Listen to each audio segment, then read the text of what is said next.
Cześć, zapraszam serdecznie na wywiad z Craigiem Aleksandrem, trzykrotnym mistrzem świata na Ironmanie, dwukrotnym mistrzem świata na połówce. Wywiad został nagrany na Majorce, gdzie aktualnie Craig przebywa.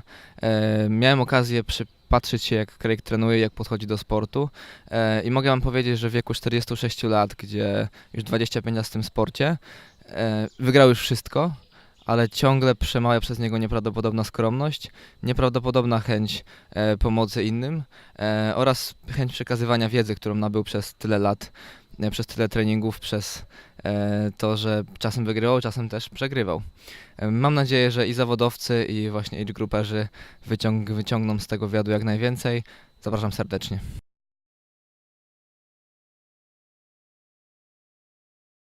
Firstly, triathlon is a passion. I love the sport. I find it very challenging, which appeals to, I guess, my personality. And even now, I think this year's my 25th year racing as a professional athlete. It's a long time, but I still love the sport as much because of the challenge. I enjoy the training and I enjoy the three disciplines, but I really love the challenge of trying to get fit, improve, get better, whether it be your fitness, your mindset, your technique, your recovery protocols, all those things. So I like the challenge of the sport, and I think what keeps me motivated is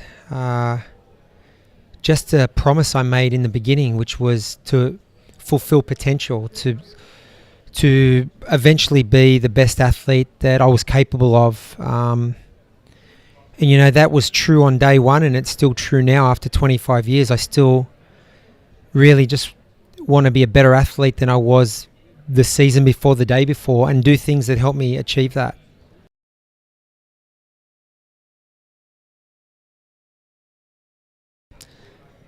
I don't know. Obviously, I had good genetics and physiology, and I was lucky. I think I had good biomechanics as well, so I was very efficient, and I also didn't get injured. But I think I had a good mindset and mentality for the sport too. I wasn't intimidated by other athletes. I was more excited by the challenge of racing good people, and really for me the main challenge was myself, my own doubts, my own worries and concerns. Usually if I could win the battle with myself, I would do okay. So I think every athlete has their concerns and their worries, or maybe some fears of, am I going to be good enough? Am I going to be as good as I want to be? What happens if I don't get a great performance? I think every athlete at every level has those concerns, and ultimately for me it just came down to wanting to overcome those things and really just fulfill my potential. That's always for me what the challenge was. It was never about any other athlete, this person or that person. It was more me and my personal challenge.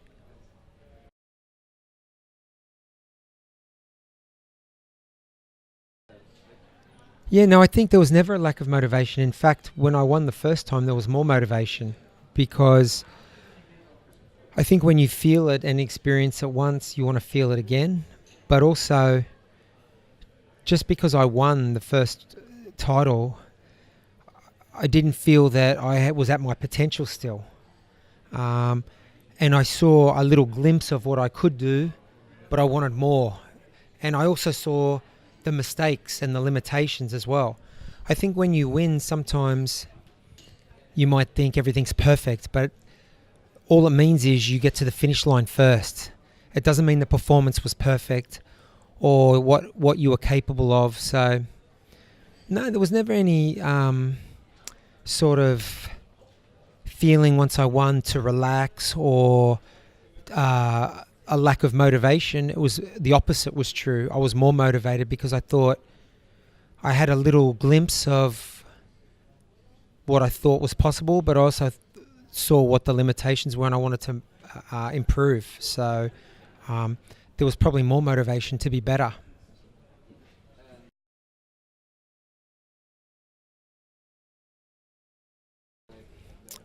That's a good question, and I think in the end it comes down to the mind. And I mean, if you look at maybe the top 50 or 100 athletes in the world, a lot of them are doing similar training. There's not a lot of secrets. The principles of endurance training are well known. You can Google and find out.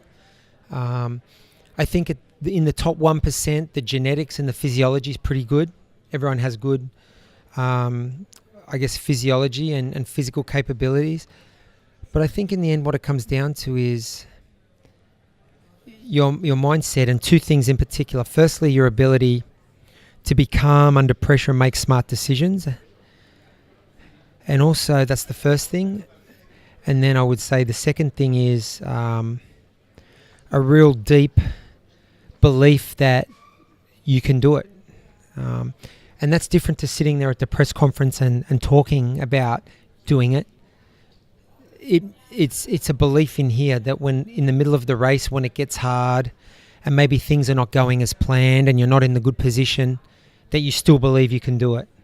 And that's when your belief really gets tested, is when, it's easy to win. Well, I shouldn't say it's easy to win, but it's easier to win when things are going good.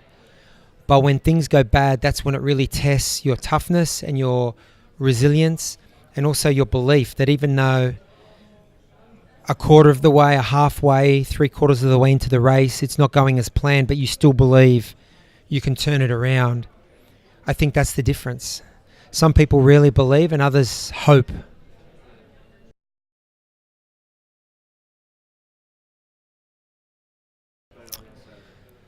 That's a good question, and I think there's no right or wrong answer.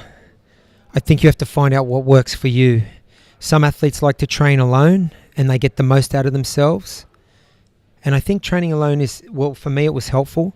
Other athletes like to train in a group, and the group makes everybody better. So that can be the right way. It's one of those situations. Athletes are people, and people are different. Their physiology is different. Their mind is different. Their motivation is different. Their emotions are different.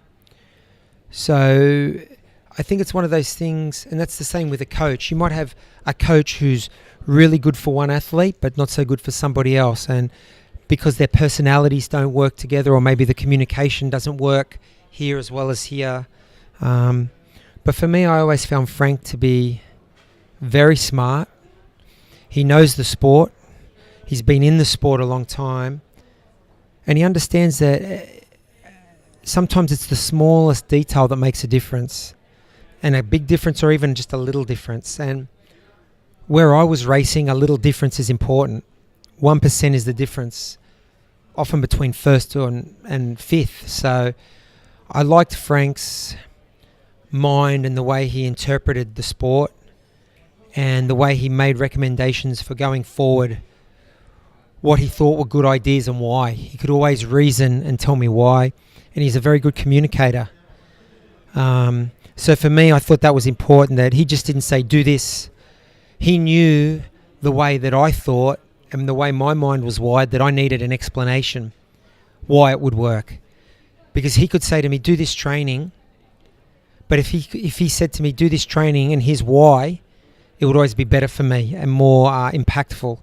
And he knew that. So I think another skill he has is he knows, working with a lot of different athletes, he knows they all have different needs and he knows how to meet each need. And for me, I didn't just want to be told what to do. I wanted to think about it a little as well. And he knew that. So he communicated, this is what I think and this is why.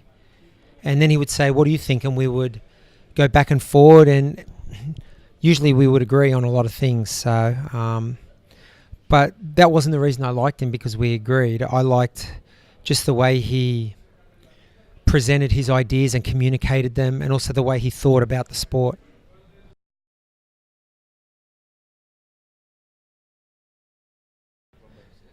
Yeah, I think every race has its different elements and components. You can't just look at the result and say, oh, that race was good or bad. Sometimes the result is good, but you make a lot of mistakes. Other times the result is not as good, but it was a great race. So I don't think you can just look at the result. I think you have to look and break the race down into the different components. And in 2010, I finished 4th after winning the 2 years previous. But it wasn't a disaster. It wasn't a failure because I still had a pretty good race. Some things just changed, that's all. The tactics of the other guys changed. Obviously, they didn't want me to win 3 in a row, and they formed an allegiance, which happens in races all the time. I don't think in any event or any sport, people want, especially the competitors, want the same person winning each year. So that dynamic changed in 2010. And also my decision making in the race, the decisions that had worked so well for 3 previous years where I finished second, first and first, I tried to use the same decisions in 2010 and they weren't as useful because the competitors had changed their strategy. And sometimes though it takes getting beaten for you to examine your strategy and your training. I had a recipe that had worked pretty well, and in 2010 I decided to stick with it even halfway through the race when it looked like maybe it couldn't work. And I guess in hindsight you look back and say, well, you finished 4th. But again, as I said earlier today, it wasn't a bad performance. It wasn't as good as it could have been, but it wasn't a bad performance. And I think it was the catalyst, though, for some changes moving forward. And whilst I had relied on the same recipe for 3 years, I think it made me change because my competitors had worked out a strategy that they thought would work, and it did. And, I had to get more mindful about the things that I'd possibly neglected in the past, like aerodynamics and proper race suit that fits well, and an aerodynamic helmet and a better bike. Prior to 2011, I always thought if I trained hard enough, it will be enough. And I think it was in the earlier years. But then at some point, about 2009, technology became important in aerodynamics and the bikes got a lot better. So my mindset that, it doesn't matter, my training is so good, I'm so fit, it wasn't as effective because now there were other elements that impacted the performance, such as bike fit, aerodynamics, the kind of bike, proper race suit that fitted well. And I think that's what the result in 2010 made me reflect on, and then moving forward into 2011, make some changes and also change my mindset a little bit that it is always important to train and prepare physically and mentally well, but you cannot ignore the little 1%ers that add up. And, the race in Hawaii is an 8-hour race. So it's about 480, 500 minutes. And the average difference between first and second is usually less than 5 minutes. So that's less than 1%. So little details have big impact. And maybe I ignored that. So 2010, I think, was an important race for me because it made me aware that you can have the best training, a really positive and strong mindset leading into the race, but you can't ignore other things like nutrition, aerodynamics, equipment, and little things that is 1% here, 0.5% there, but it all adds up and, impacts the outcome.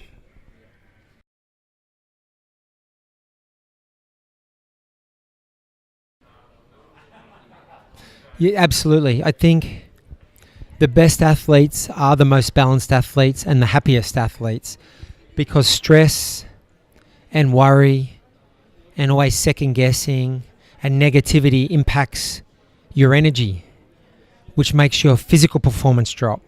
So again, athletes are people, and you look at most people who are happy and successful in life, they have a good balance between family, work, their friends.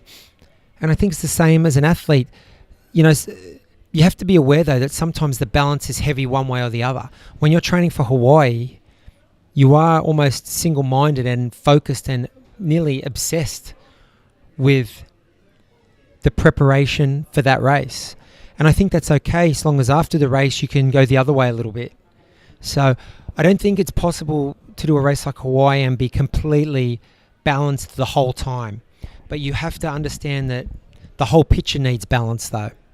And, I used to say to my wife all the time, once we get through Hawaii, the stress and all of the things that come with the race will be left behind, and a lot of the training, I'll be having a rest from training. So then we can reach more of a family time or a family balance. Afterwards. I think you need great support from your partner and your family, and people who understand that at certain times you're not going to be available. Very important. Very important. I think it's very important that even though triathlon is an individual sport, that you have a good core team of people. And that, for me, that team started at home with my wife and my family, and then coaches, training partners, manager, and everybody has to have good communication. And I think also everyone has to have very clearly aligned goals. And if people understand what that is and what their role is, I think there's no problems. But it is important to have balance. And I think even when you're very single-minded and obsessed with getting a great performance, I don't see that as unhealthy. I think it's healthy, but I don't think you can have it all year. I think sometimes you have to step back and relax. But again, that's me. I was speaking for me. Everybody's different. But after Kona, I would like to step back and relax a little bit and spend more of my energy and my focus on other places. But it's a tough question because, again, a lot of these things you're talking about, there's no right or wrong answer. It's more what's right for you in a situation. And finding out what that is, being self-aware. I think that's the most important thing you can have in sport and probably in life, is to know yourself for better or worse, and know the things you're good at and the things you need help with. That's certainly the case for me as an athlete. And but I know a lot of my success was because I had my wife there the whole time, and I knew I always had that support. And for me, emotionally and mentally, that was very important.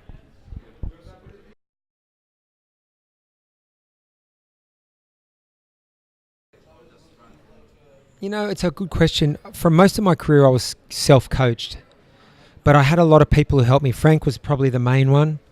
I also had Dave Scott help me quite a lot with particularly my strength and conditioning. He wrote my strength and conditioning program in the gym. And obviously he was a guy who knew about racing in Hawaii in his 40s. So when I got to my late 30s and early 40s, I sought out Dave because I knew he had the specific knowledge that I needed. But I was never scared to ask anyone questions. I was lucky too that when I stepped up to race in Hawaii and stepped up in distance, a lot of the people who had won there in the past I knew and were friends. So I could talk to them. But one of the things that became very clear talking to the different athletes was, again, they would tell me what worked for them, but they would always say, you need to find out what works for you. And again, no right or wrong answer. I think there's a lot of similarities between the way the great athletes train, but there's a couple of little differences too. And you just need to find out what's really comfortable for you physically and mentally.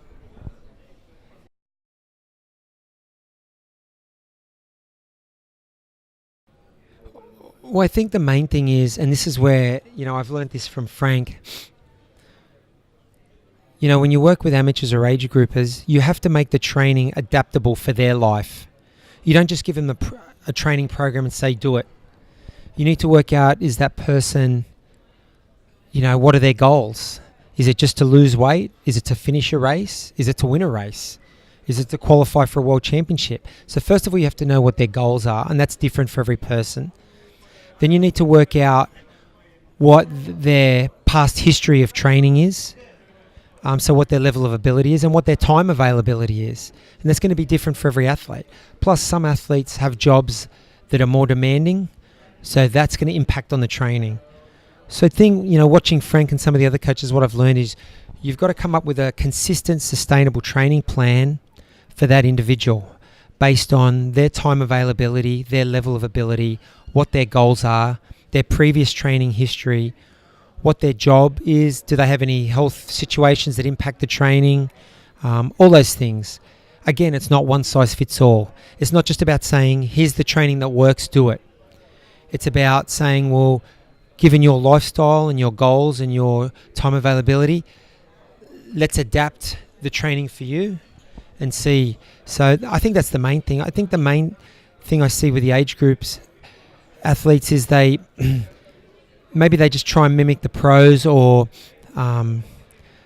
but the main thing is to understand your own strengths and weaknesses and work around those, and also your own situation. You know, it's quite nice for the pros. They get to train and then come home and rest, and then train again and then come home and rest.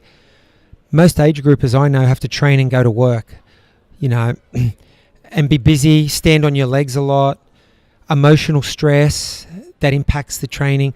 So it's different to the professionals. In reality, it's much easier for the professionals. They have more time to train and more time to recover and more time to spend on those supplemental things like strength and conditioning, stretching, you know, a lot of the things that an age grouper mightn't have time to do. So I think the main thing with an age grouper is be realistic about how much time you have each week, and then come up with a consistent training plan that's achievable in a sustainable way week after week.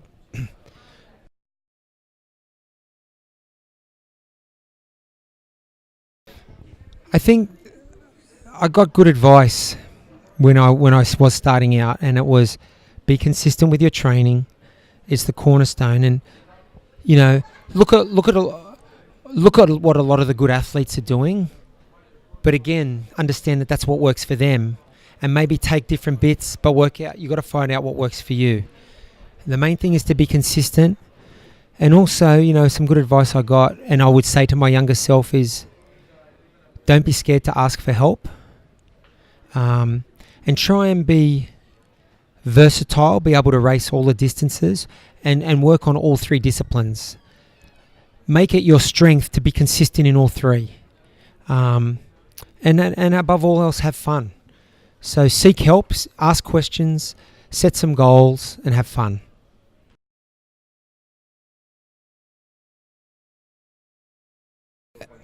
My point of view is it comes back to balance again. And our sport is a sport where historically you look at it, the people who win the Olympics or the people who win 70.3 Worlds or Ironman World Championships are older. Sometimes mid-20s, usually mid to late 20s, 30s.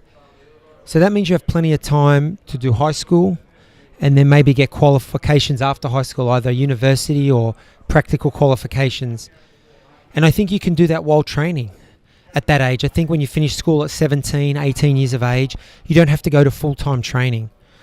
I still think with a fairly high training load of maybe 20 or 25 hours a week, there's still time to work on education and other qualifications after high school. I think it's very important you do that for your own peace of mind, because a sporting career can be quick. It can be over like that. And I know for me, again, this was just me, but personally it gave me a lot of... it reduced my anxiety knowing I had a university qualification. And I also think it stops you training too hard too young. If you finish high school and you have nothing else to do but train, maybe you can train. And I don't think your body's ready at 16, 17, 18. So what I would say to the kids is definitely education is very important. As important as anything else you will ever do. So get your education, get your qualifications, and while you're doing it, use that time while you're developing physically to work on technique. Reinforce good technique swimming, good technique biking, good technique running, develop good habits, which when you get into your early 20s and you can start training more, you're laying down on a very good foundation then. But education's important for sure. I don't think you can just...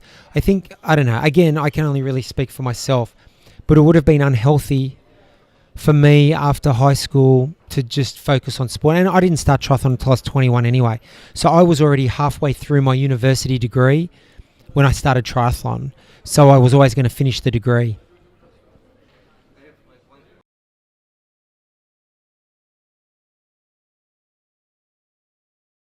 Is great for normal life. I think it teaches you a lot of life lessons. It teaches you that it's never perfect. It teaches you that sometimes even when preparation is perfect, the race is not going to go to script. There's surprises, and you have to be adaptable and flexible. I think it teaches you resilience, to not give up.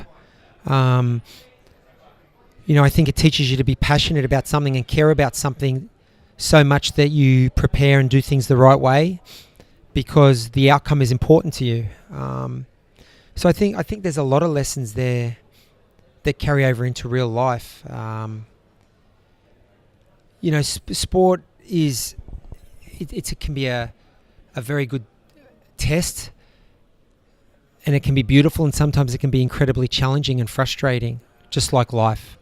So I think there's a lot of similarities for sure, and I think the lessons you learn do carry over into your life. And I know, again, just speaking personally, that it's taught me resilience. It's taught me to understand that it's going to be like a roller coaster. There's going to be some very good times when things feel easy, and there's going to be some very hard times when maybe my effort's very good, but still the performance or the training is not as good, and that can be frustrating. But ultimately, I think what it teaches you is to have the strength of character to overcome the hard times and to appreciate the good times, which is just like life, because you get equal measures of both.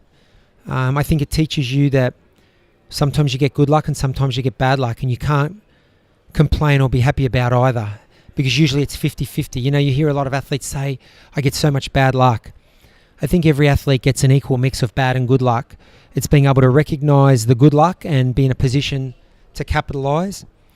And it's also being tough enough to overcome the bad luck. So I think the main thing it teaches you is just never to quit and to be resilient.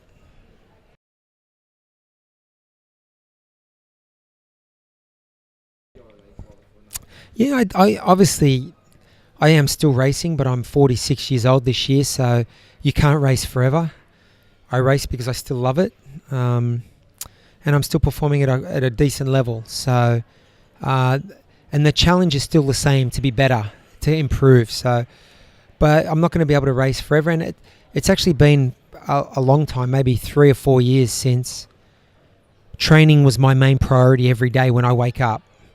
That's what it was for a long time, but not the last few years. I have a younger family now. I also have some other interests and opportunities outside of triathlon, so they take up some time. So, at the height of my career, I would wake up and it was all about my training for the day. That was the most important thing in my professional life. It was very planned. It was very organized. It was very scheduled. It's a lot different now. The training is much more flexible. There's not as much training, and it's not the priority. But I think I want to transition into something still in and around the sport. I'm still lucky to have a lot of great sponsors who I'm representing, and they see the value. I'm lucky they see the value in keeping me around. So I do a lot of work now, I guess more promotional work. So I'm transitioning to that. And also with the coaching business, Sensega, just being in and around the sport, running more training camps, just being involved with other athletes and what their goals are. So, we've talked a lot about what I've learned in the sport, and I think if you do anything for long enough and you pay attention, you can learn a lot. And I've been in the sport 25 years, so I think I have learned a lot, and I've been lucky. I've had great people like Frank around to learn from as well. So I think, I can be valuable to other athletes in helping them navigate the waters, because it can be tricky. But I have a lot of experience, and I want to stay involved in the sport and help other athletes.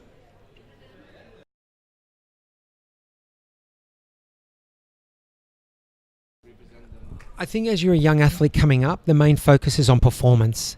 I speak to a lot of young athletes, and they often ask me, how do I get sponsors? Can you help me get sponsors? And it's the wrong question to ask. The question that they should be asking is, how do I improve my performance, and how do I perform consistently at a high level? When you do that, the sponsors will come. Your main motivation should not be to get sponsors. Your main motivation should be to perform at a high level consistently. Improve, improve, improve, improve, and get to the point where you're at a high level, and each and every race you're in that level, plus or minus 1 or 2%, but always at the high end of the performance spectrum. So that's the only focus. The sponsorship will come. I don't think, for me, again, I never raced for money. I knew the money would come if I raced well. So that's all I concentrated on. I had no time or effort or energy to worry about how do I get sponsors. All my effort, all my energy, all my focus was in performance. And then with the good performance comes good results. With good results comes sponsorship. And then once that happens, then, it becomes important to understand that it's a two-way relationship. They don't just give you something for nothing. You have to do something for them. And they want to return. When they give you something, it's an investment. And they want to return on the investment. And that means you have to keep performing well because they want exposure for their brand. But it also means you have to be available to them. Ultimately, it's about selling product. And I think the best sponsorships are the authentic ones. I was very lucky in my career that I was able to choose the companies and the products that I wanted to use. And it was all based around performance again. I used the things that I thought would help me go quicker. So that's your only focus. Use equipment that helps you go faster. Focus on performing consistently well. The sponsors will come, and when they do come, understand it's a relationship that needs to be nurtured from both sides, and you need to help them just the way they help you. It's a two-way relationship.